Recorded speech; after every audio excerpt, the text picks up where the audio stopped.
Welcome back. We are going to have to rush this through because I am starting to sweat. It's very warm. The heat, isn't it? I think it gets to me.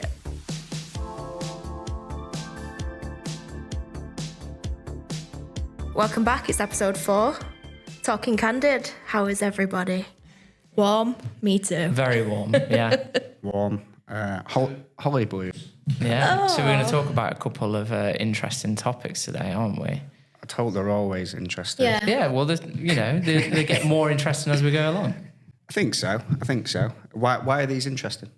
Because I just think they're a little bit more subjective. So there's a lot of debate around what's right and wrong around them, I think. Yeah, and the first one was actually aimed at Hayley. Yeah. Who was asked this as a result of a previous podcast, I believe. One of the things that I've been asked is about like the changes in the industry and how to overcome them, which I think is quite an interesting topic because, as we know, performance marketing, particularly SEO, the goalposts do move quite a lot. So it'd be interesting to kind of discuss this, how we overcome them, some of the challenges that we've had, because we have had some challenges, and it's just been an interesting conversation, really. Yeah, I think for me, the changes that I see in the industry happen quite rapidly. So when it comes to SEO, I think we can go back almost to the first episode of the podcast where we talk about how AI is impacted. But in addition to that, Google is obviously changing how search looks all the time. Mm-hmm. As an example of that, when Alicia was looking for wedding dresses, she searched for a specific type of dress. And all of the search results were pretty much images, instead of like clickable links, because we were looking for something that was not like really, really cheap and tacky, because she's ordered those dresses before and you try them on and it looks nothing like the model. But with the images, they were all like these sites where you £15 dresses, £16 dresses. And I was like, I really miss the search results. Yeah. So I see the changes all the time. And then there's talk on LinkedIn about how does, social and TikTok and all these other things affect SEO? So I don't know loads about it. I'd be interested to hear from your perspective on kind of what's going on today. Yeah, I mean, one of the things that I've noticed is that Google's changing the search engine results page layout pretty much daily for a lot of our clients. So some of the things that I've definitely observed, because we work across the B2B and B2C sector, is that B2B is obviously very service-driven searches. A lot of those searches now are quite localized. So say, for example, you're looking for consultancy service. That will bring up services in that specific area. It will bring up the map pack results.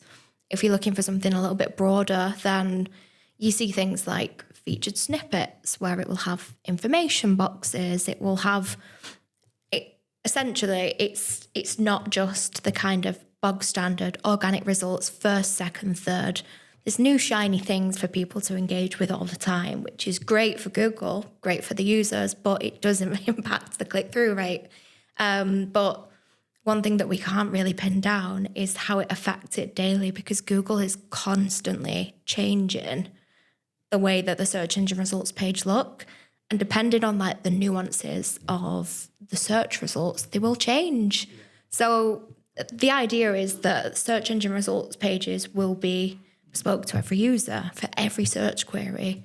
But what we are now seeing is that what we see for search queries will change daily. So it's fighting a little bit of a never-ending battle. Yeah. It's interesting, but what that means is you've just got to have your eyes on the SERPs. You can't sleep on it. You've really got to understand what's happening and compare that to the click-through rate, because that is something that for our clients we need to be addressing, we need to be informing them of, because search volumes may increase, they may fluctuate, but the click-through rate is obviously determined by how many shiny little things that people can also view on the search engine results.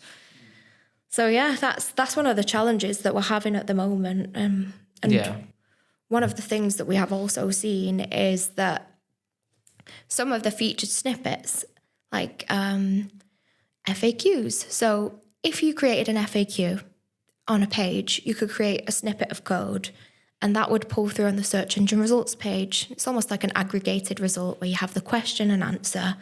that is no longer going to be a thing because we know that Google is moving towards query-based search, Google Bard. So that's interesting. There was a website, I can't remember it off the top of my head, that as soon as that news come out, they just removed all FAQs, which I'm assuming is like a huge mistake.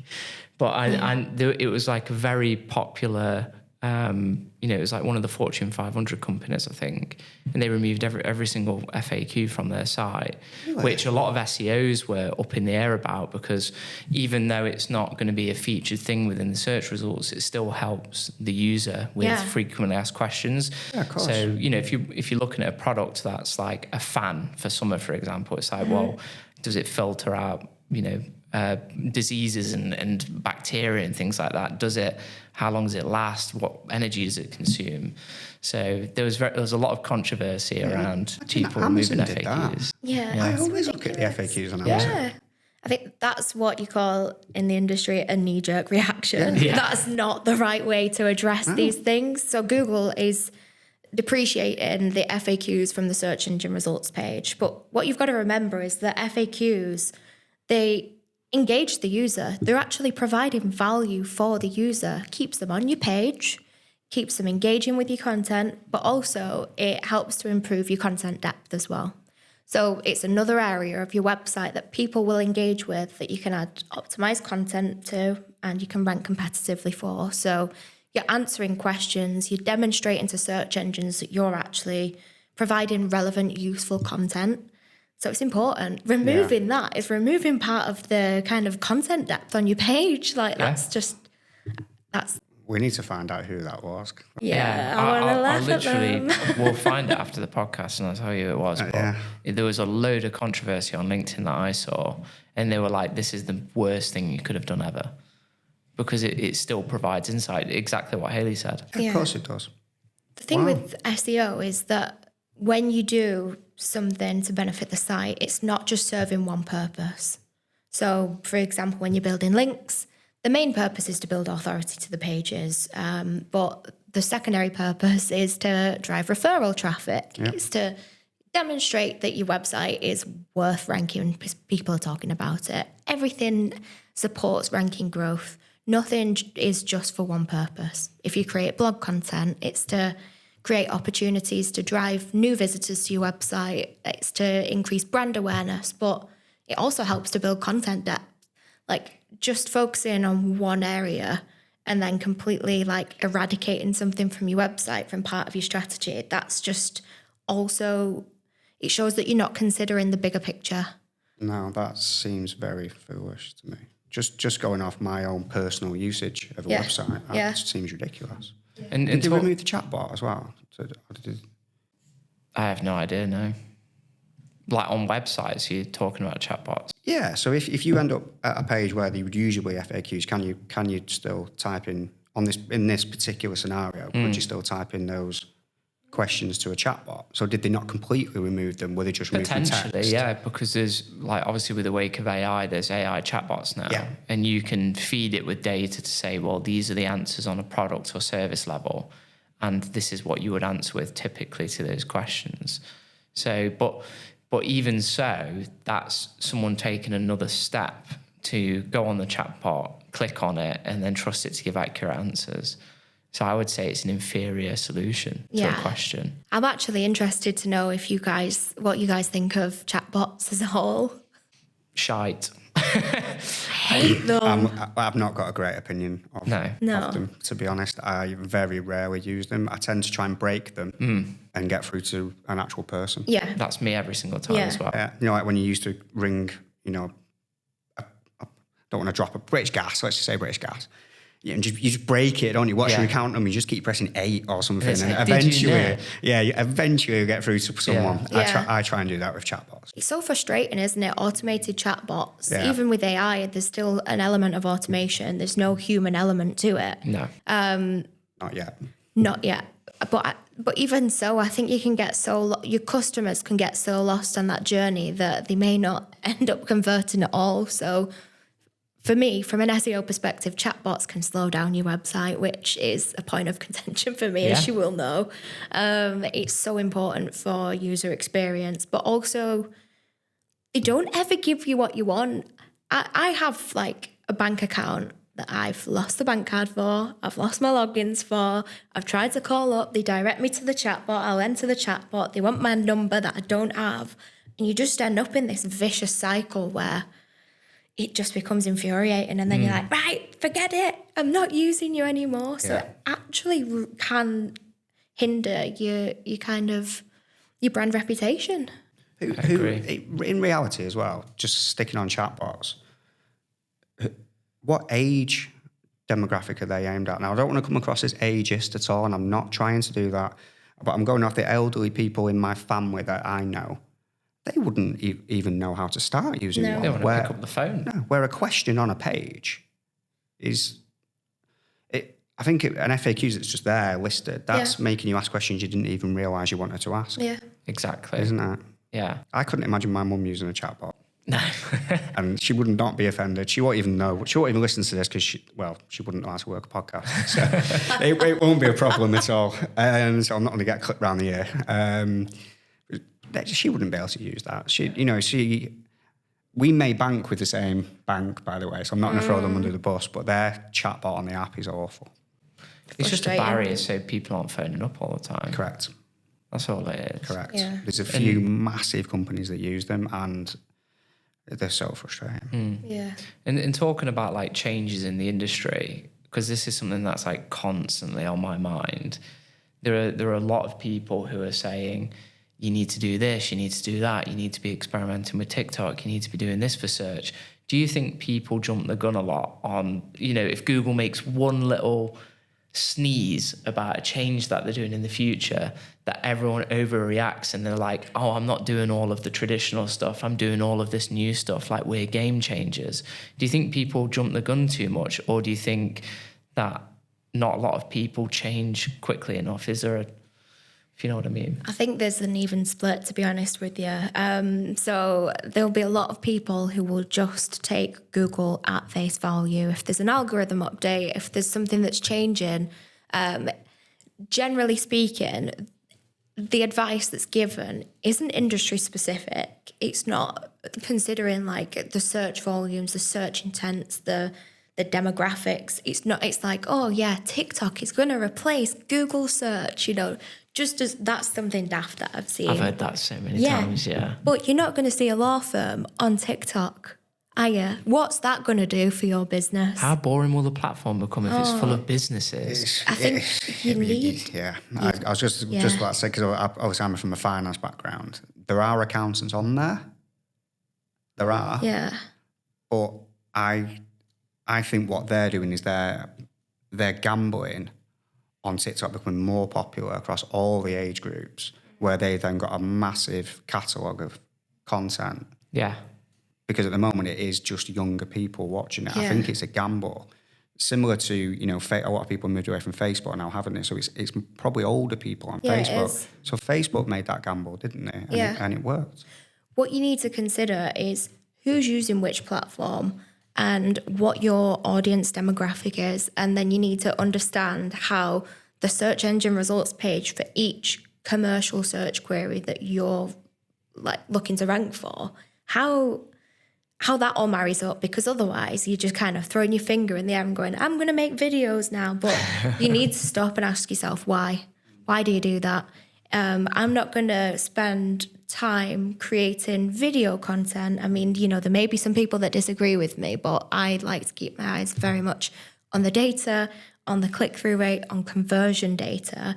If we're doing a commercial SEO campaign, you need to consider who's searching, what the search engine results page looks like, how it's changed over the past 24 months and indicate trends that way, who the big players are, what they're doing, and then you can start to deliver a strategy based on data as opposed to what you've read on LinkedIn. Because absolutely, honestly, I'll be honest with you, I'm getting sick of LinkedIn. It's just full of nonsense. Bullshitters. Stop trying to sell me links on LinkedIn because I will not respond. But it's just full of shit. Yeah. Where people will be talking about, oh, I did this, and oh, here's the top surefire way to rank your website. Well, it's not as easy as that. You need to understand your industry. I'm getting quite heated about this because it's something that you face every day. No, I felt the same as well because, I don't profess to be an SEO expert in any light, but, when someone's constantly saying that TikTok is going to replace Google, I think that's laughable. And it's like, well, for one, Google own YouTube and they own a lot of different platforms and they're doing their own shorts, which is like TikTok. So when people are saying that they're going to show TikTok videos in the search engine results page for certain things, I believe that to a certain extent, but how quickly will Google turn around and say, well, we're not going to promote TikTok anymore because we want to promote YouTube and we want to promote YouTube Shorts?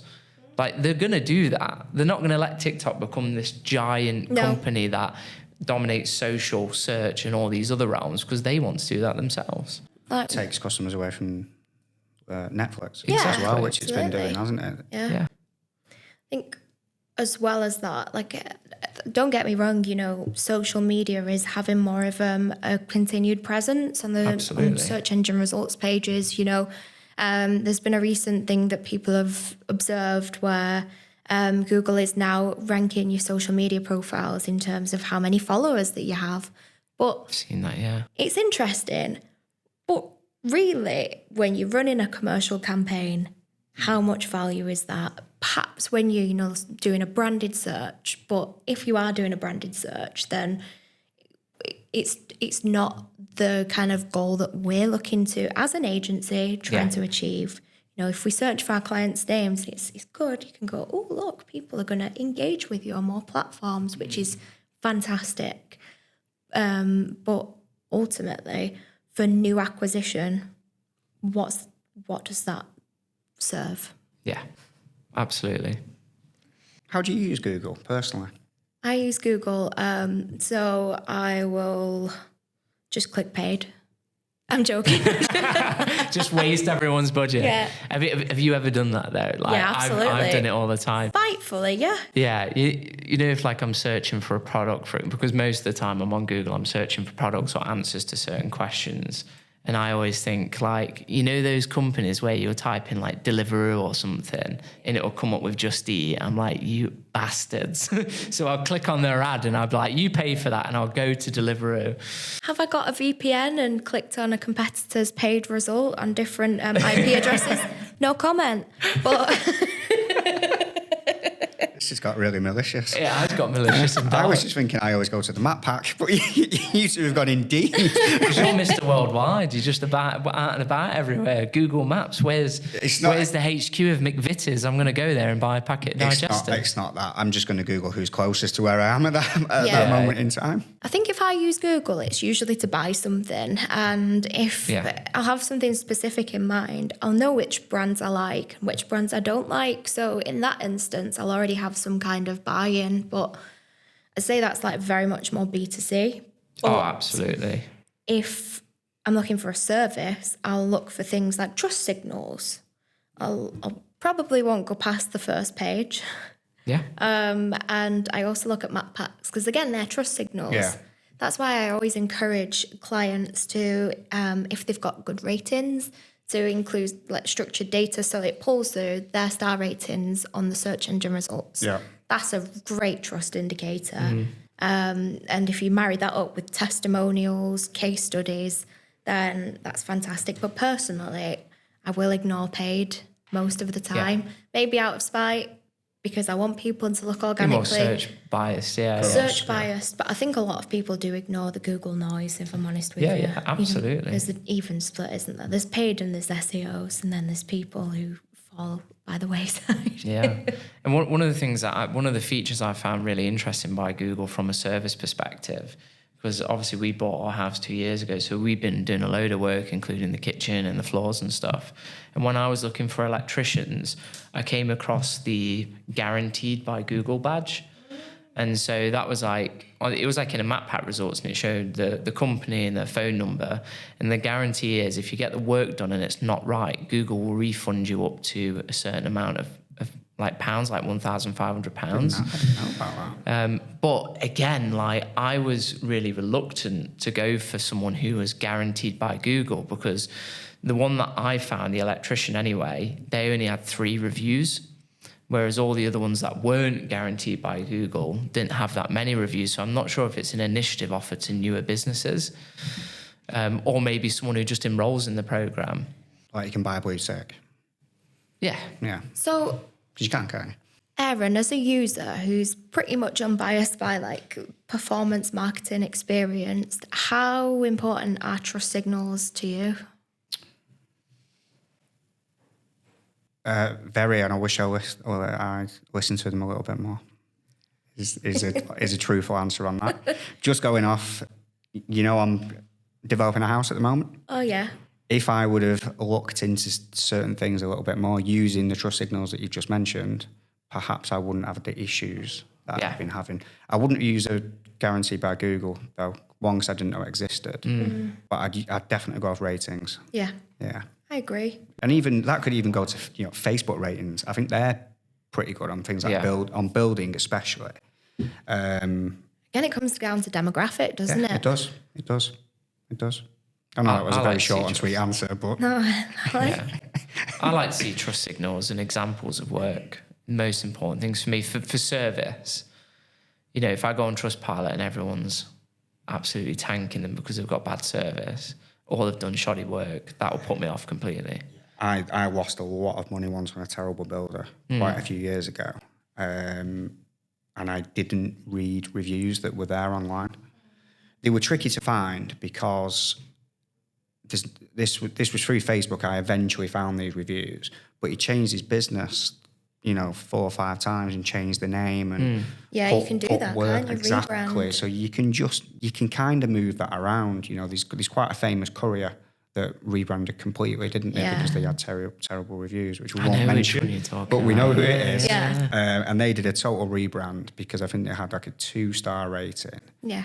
And it was a disgusting reputation. Yeah. I've lost out because I've not done it. So I would recommend people definitely do it. Word of mouth as well, going outside of digital a sec. If we're just talking about trust, word of mouth's massive as well. It is. Massive. It's just interesting how we find a way to translate that into reviews, testimonials, with it still being very authentic. You ask people to go online, don't you? So, go on, give us a little review. We try and do it here, don't we? But It's via the drum we do our reviews. Yeah. So that's how we're getting ours out there. So you'll do phone call meeting with a client. They go, "Oh, it's a great job, thank you very much." Yeah. You're like, "Well, will you put it online, please?" Yeah, come on. No one's going to believe me. Yeah, they're verified by the drum as well. So they make sure everything's legit. They check in with the person leaving the review. Oh, do they? Yeah, they do lots of checks to make sure it's legit. Because the flip side of reviews is you can just leave someone a bad one, can't you? Yeah. The thing is, if it's authentic, then people will give their honest opinion. But if you ask someone to give you some feedback, then they're going to give you some feedback. And it's psychological, isn't it? If you ask somebody, and I know this goes back to what we were saying about feedback on work and feedback on content in the last episode, but if you ask somebody to almost critique you, then psychologically they're going to say, right, this is what I was happy with, this is what you could have improved upon, which is great, but don't put it on my Google profile. Yeah. And I was always told, look at 3-star reviews for genuine reviews, because that's a middle ground. 5-star, that's absolutely fantastic, but sometimes that can be a bit overestimated by people. And then if you look at 1-star or 2-star, that's usually because they're complaining about something that's not gone their way, not to the fault of the company or the product. They just want to shit all over their page.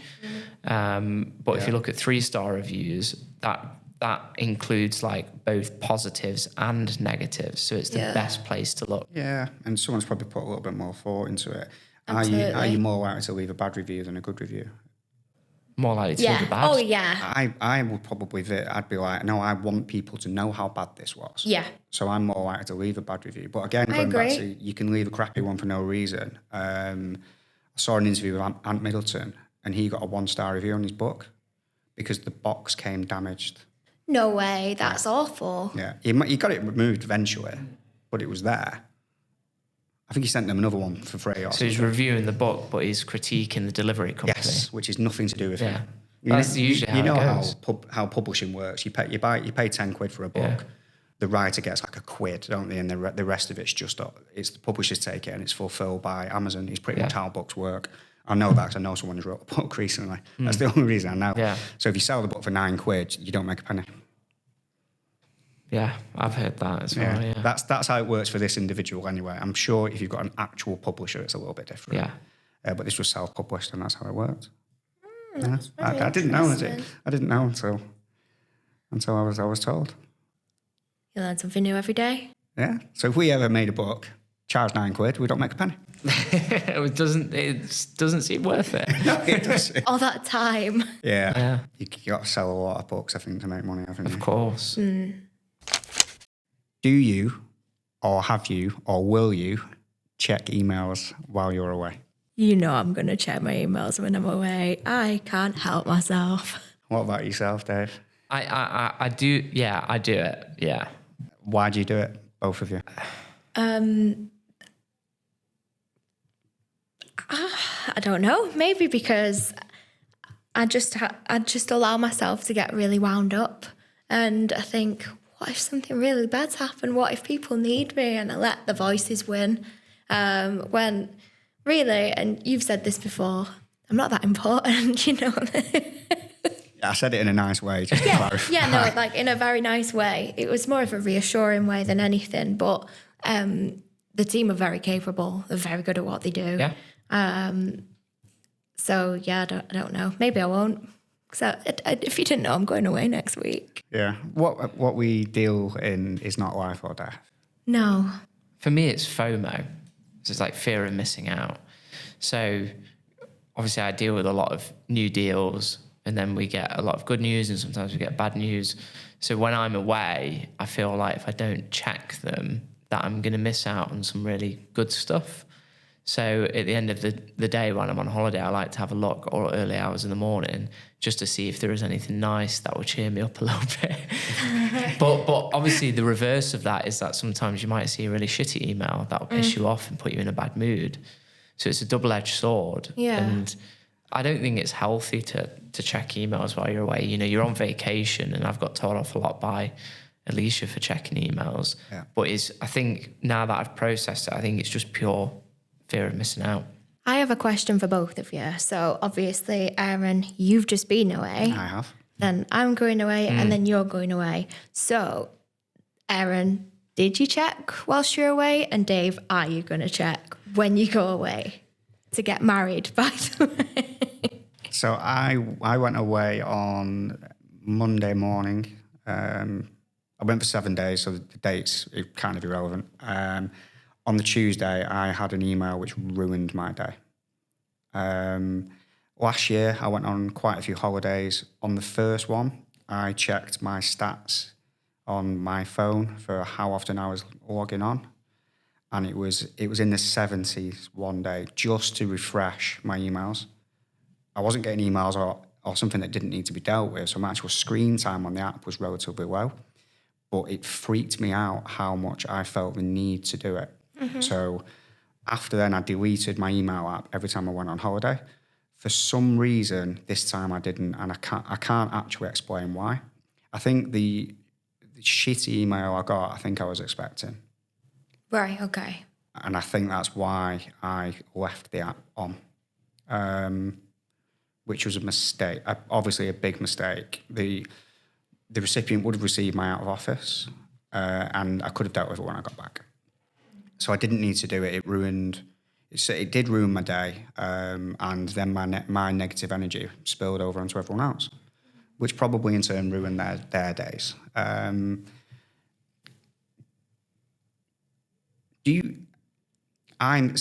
think I might know why you do it, Dave. Go on. When I was younger, I quoted for a job which we didn't get because I was away. Mm-hmm. And I forgot to put my out of office on. And they thought when they replied that I was ignoring it because I asked. Genuinely, I asked when I got back. And I didn't reply. They countered with a fee. which I would have happily gone with. And I didn't see it, I didn't reply. By the time I got back, they were already speaking to a different advisor, and I'd lost the job. Yeah, I think you're probably right there. Yeah. It's like, what if someone misses the inquiry that has come through and it's a big deal? You know, before I've checked my emails for new inquiries and there's been some in the spam folder. Yeah. And we had that big client that came through just from it being in the spam folder. I think I noticed it like 2 days after they put the inquiry through. So I almost missed it. And I think there is an element of that within it. Like, what if we miss something because someone isn't obsessive and checking as much as I usually do? Or if I don't reply to an email that I'm in a private chain to, you know, because while we do handover documents and everyone's fully capable of handling what I do when I'm away, there might be one or two that I've sent a private email to, say a deal, and they've just got back to me directly, and they don't necessarily, even though you've got your out of office on, they might not necessarily go back to that person because they've not dealt with them. So there probably is an element of that, yeah. Yeah, that makes sense. It really does. Yeah. But I don't think it's something that's healthy. Like, obviously, with me going away next month, I've been explicitly told by Alicia, like, you are not going on your phone, you're not doing work. She was like, I don't mind you checking, like, once a week or something if you have to. But while we're on our wedding moon, don't do it all. And so I'm going to try my hardest not to. I don't think any of us should, because I think the way I feel, like, when you was away and you was a little bit active on chat and you were sending emails or receiving emails, whatever, I felt bad for emailing you and messaging you. To clarify, he was DMing me and I felt bad for it. But you made yourself feel available because you were messaging and you were adding things. So I was like, oh, well, I'll just send it over to him. He might want to see it or read it. That's because my feet were burnt. So I was between, like, if I don't send it to him, will he be annoyed? If I send it to him, is it bad on me? Because I'm kind of contributing towards something that you shouldn't be doing while you're away. So where do we go from here? Ban it all. We change each other's passwords when we go away. That'll mess with me psychologically. Yeah, same. Would it? Because I'm not, because we use Google, we use Gmail, yeah. I think most people do now. If you changed it in Gmail, it would also lock you out of chat. It would. So you couldn't access internal messages either. Nothing. But like, you don't work for the company. Yeah. It would. Yeah. I thought that would be the case. It'll lock you out of documents as well, won't it? Yeah. Yes, it would. Yeah. Everything. Okay. I don't know. It's tough, isn't it? Because we do have a lot of responsibility, but when do we switch off? You need to recharge your batteries. Batteries. Yeah, what I'm very conscious of, as well as setting a precedent to everyone else, like, because if you see your superiors and your bosses using their email while they're away, I think they might feel like, do I have to do that while I'm away? Because they're setting that example. Because I've been in that position before where I've not been a manager, I've had no like superior responsibilities. But when I see my MD or boss emailing me while I know he's away, I feel like, does he expect me to do that as well? Does that mean I look like a hard worker, like I'm hustling if I'm on holiday? And I think it can set that negative example to other people. I agree. So in my previous agency, you used to have to say, if you do need me, you can call me in your handover. But I was going to the Caribbean and I told my team explicitly, do not contact me. Yeah. Don't contact me. You've got the full handover. Please ask the next person in the team the next person in line, I was going to say that. You are Candidsky's queen, aren't you? So. Of course. So the next person in line to the throne, who was... I thought I was the queen. Yes, queen. Yes. I said, please don't contact me. You know, I'm going to paradise. I just want a week off. Yeah. And it was ignored. And it was over a stupid question. And that ruined my day as well, because I'd been told, like, don't contact me, please. I need this. And it was ignored. So there is an expectation out there that you can be contactable at all times. But I think it is important to have the freedom to say, I can say, don't contact me. And you can make that choice yourself. Absolutely. I agree. And I think it's actually about training the team well enough as well, isn't it? Under you to have the confidence to run with something and go, look, you know, Hayley's away at the moment. I've received, you know, her forward. I don't know what your plans are, whether you're going to forward your emails or anything. I don't know. You're probably going to put in your out of office to contact certain people, aren't you? Yeah, you're going to get all of them. It's the best way to do it, isn't it? So people can then chase it up if it is quite important. Yeah, exactly. And then it's just about managing the potential crisis, isn't it? As best as you can, I think, until they get back. It's not big and hard, you know, working when you're on holiday or working out of hours and coming across like, you know, you're the most important person in the business. No. So I think everyone, you know, for me anyway, I feel like as soon as your time's up, you know, if you need to do overtime, speak to your manager and say, I need to work this overtime, and then they'll approve it and they'll get paid for it. But I don't think there should be an expectation at all for people to work out of hours or answer an email at midnight or answer emails on holiday. I get annoyed when people do it, actually. Yeah. It genuinely annoys me. So if I contact either of you out of hours and it's about work, I do it through Google Chat. I will not WhatsApp. No. Well, WhatsApp stupid things, like, you know, a cat emoji. I don't know. But work stuff, I'll keep it in there. And then if I get a reply or a read receipt, I'm like, you shouldn't be fucking looking at that.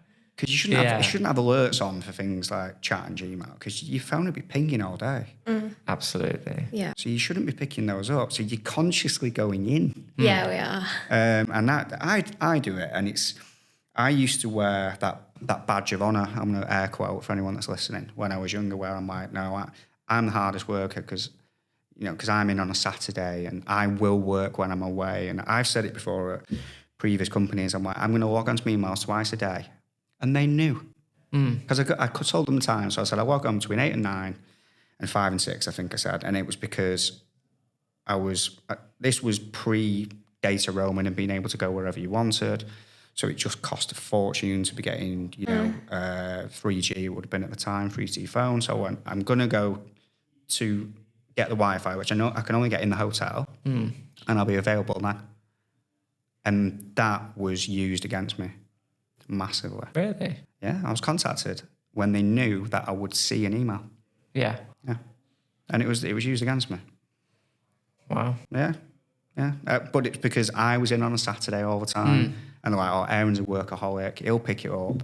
He always pulls us out. So everyone sort of changed their expectation of when you would be available and how much work you're going to do. Correct. And if you stopped doing those things, it'd be like, what the fuck are you doing? Yeah. I mean, well, Napoleon's famous for only opening his mail every couple of weeks, I think, isn't he? Because it's like, by the time he got around to it, most of the problems were dealt with anyway.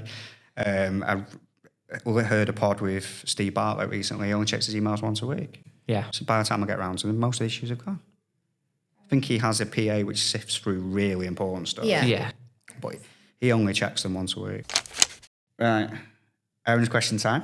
Aaron's question time. I was disappointed with my one last week. The other week, should I say. I think it was a good question. Yeah, so do I. I think I was disappointed because I didn't quite have my answer. And then all the good ideas came from both of you. Okay. This is quite. I think this is quite a deep one. It's more of a. It's a life question. It's not life and death, just a life question. Yeah. Do you think you're holding on to something which is holding you back? Well, like emotional damage. Yes, but obviously, I'm not asking to go into any details. Just do you think there's something that crops up in your mind now and again which holds you back, either personally or professionally? Those two things do tend to go hand in hand, that you would like to let go of? Yeah, I think I'm quite self-conscious. Okay. In myself, how people perceive me, in my looks, just everything about myself. I carry quite a lot of that. Yeah. And it's come from when I was younger.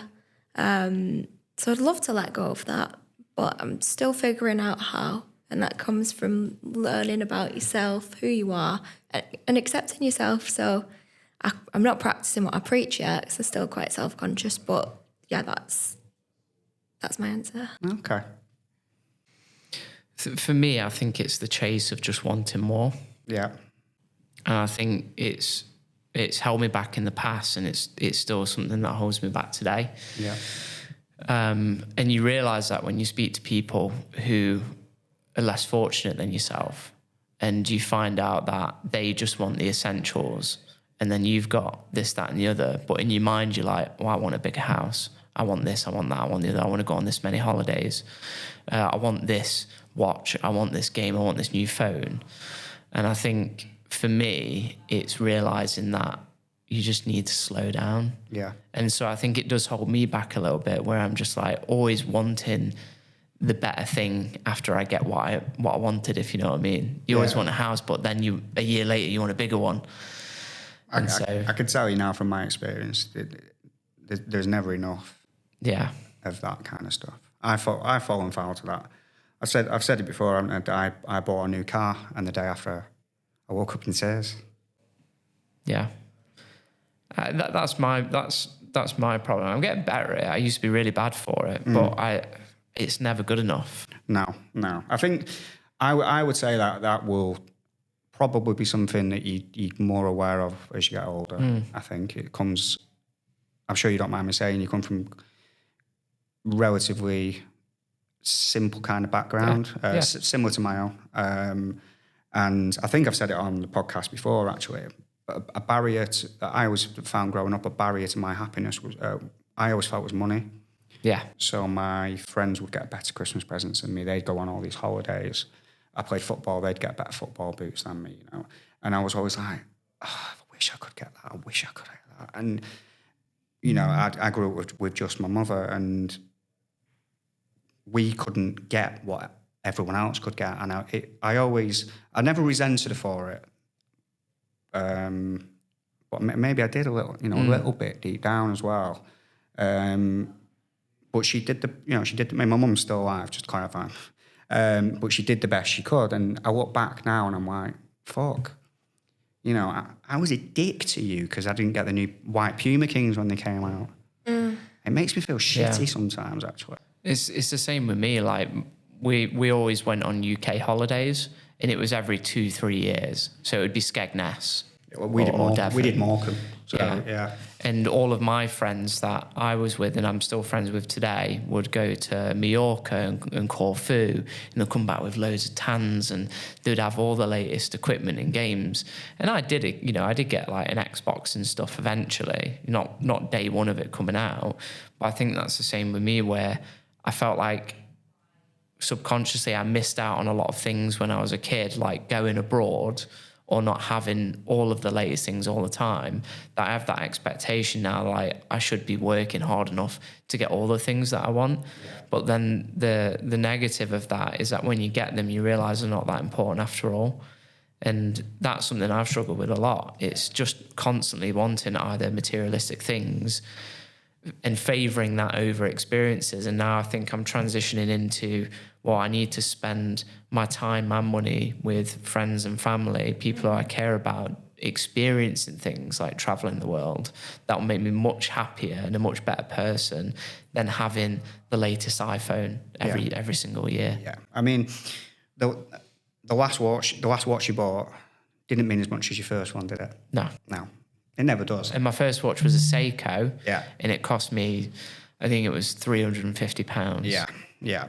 I mean, from my point of view, the holiday I've just been on is the first holiday I've been on with my kids. Oh, really? Yeah. Wow, I didn't know that. So I went on one with the eldest when she was like 18 months, but that was loads of people. It wasn't just us. So yeah, that's when I just think that's a bit shit. I mean, I guarantee my kids do not give a shit about my postcode. No. They do not care less. Yeah. Do you follow Chris Williamson? No, I don't. No, he's a good guy to follow. And he says the problem with human beings is human beings just don't want to do better. They want to do better than the next person. Yeah.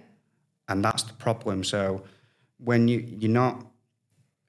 There are exceptions to this, I think, that people just want to build businesses and earn loads of money, and they actually don't buy loads of material things. I think there are exceptions to that. A guy called Alex Hormozy, I think, is an exception to that. But most people just want a better fucking watch than the next person. And from a guy's point of view, I just think you're doing it to impress other guys. Yeah. Yeah. I don't think girls give a shit. No, they don't. I don't. No, they don't. Obviously, not to, in a heterosexual relationship.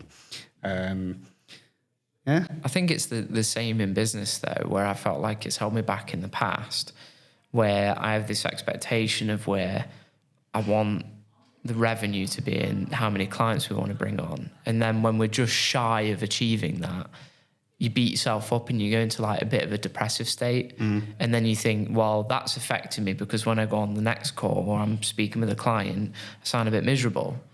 Yeah. And it does translate into that as well sometimes. You don't, people want different things, don't you? You've got to be the architect of your own life. What holds me back is I have a massive fear of failure. Yeah. Huge. And that, that comes across, I think, with, I felt partly responsible for, clients I've worked with before struggling, and I felt a sense to try and go over and above to help, and that, and I'm quite happy to say I see a therapist, and I went to see her a couple of months ago, and I mentioned a situation in my family where I was contacted by, it was my brother, about a problem he had.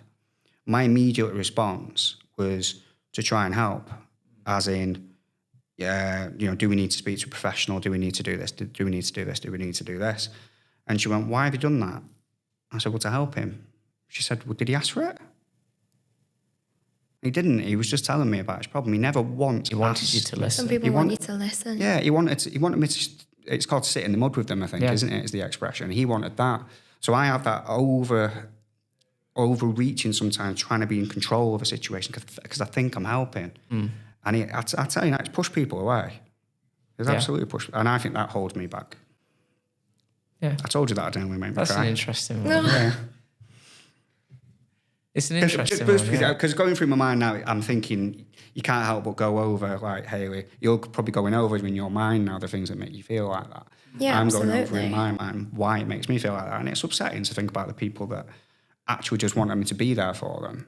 And by trying to help them, I've actually left them on their own. And I've gone over there to try and help.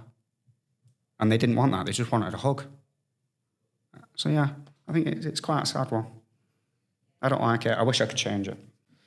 I think it's built into a lot of people's DNA, like especially men, and there's research behind this, that when they get confronted with emotion and problems from other people, they feel the innate ability to solve the problem.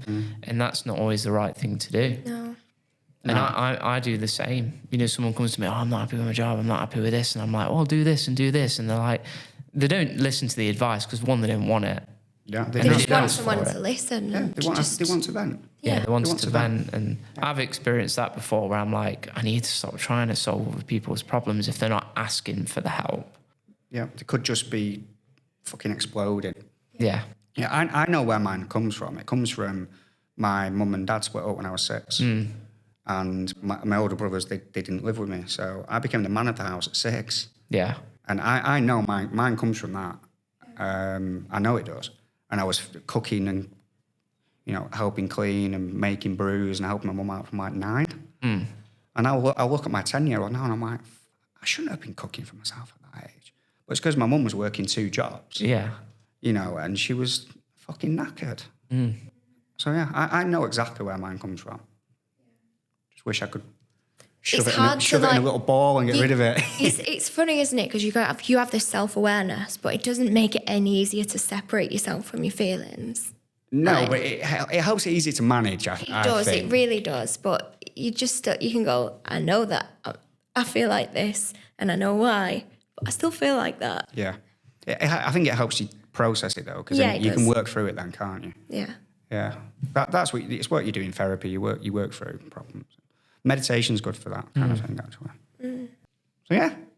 Should we wrap it there? Wrap it up on melting. Wrap it there. It is. Wrap it up. It is gone. That has gone on way longer, but